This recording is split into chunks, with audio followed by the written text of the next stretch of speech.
వెళ్ళిపోయాడు యేసయ్య, పరలోకానికి వెళ్ళిపోయాడు. నేనుండు స్థలంలో మీరుండులాగున మరలా నేను వస్తాను, మీకు స్థలం సిద్ధపరచ వెళుచున్నాను. మరలా నమ్మిన మిమ్మల్ని అందరిని తీసుకెళ్ళి ఆ స్థలం మీ కొరకు, ఆ స్థలాన్ని సిద్ధపరిచి ఒక గృహాలు సిద్ధపరుచునన్నాడు. అక్కడ బంగారపు వీధులు. వాటి కొరకు మనము ఈ లోకంలో చాలా జాగ్రత్త కలిగి ఉండాలి. ఈ లోకము కట్టుకున్న ఇల్లులన్నీ కూడా శాశ్వతం కాదు. ఈ లోకంలో డబ్బు, ఆస్తులు, అంతస్తులు, సుఖభోగాలు, మన పలుకుబడి, మన గొప్పలు, మన హెచ్చులు, మన సన్మానాలు, మన యొక్క ఈ ఆస్తులు, అంతస్తులు అవన్నీ కూడా మనతో రావు. ఒకనాడు నీవు విడిచిపెట్టవలసిందే. అవన్నీ విడిచిపెట్టి ఒకనాడు విడిచిపెట్టిన తర్వాత నీవు నిత్యముండే స్థలానికి వెళ్ళాలి.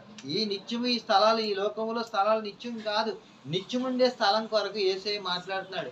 నిత్యముండే ఆ స్థలము కొరకు, ఆ పరలోక రాజ్యం కొరకు మనం భూలోకంలో ఉండగానే నమ్మి సిద్ధపడి పరిశుద్ధత కలిగి చాలా జాగ్రత్త కలిగి నీతి కలిగి నిజాయితీ కలిగి ఆధారం కలిగి ఉండాలి. అందుకే ఈ లోకంలో ఆయన ఏమన్నాడంటే, లేఖనాలు ప్రకారముగా అక్కడక్కడ కరువులు, భూకంపాలు, యుద్ధాలు, జనం మీద జనం, రాజ్యం మీద రాజ్యం, ఎన్నెన్నో ఎన్నెన్నో మరణాలు జరుగుతాయని ఆయన ముందుగానే బైబిల్ గ్రంథంలో రాసి పెట్టాడు. ఆయన లేఖనాల ప్రకారంగా ఇవన్నీ జరుగుతాయి.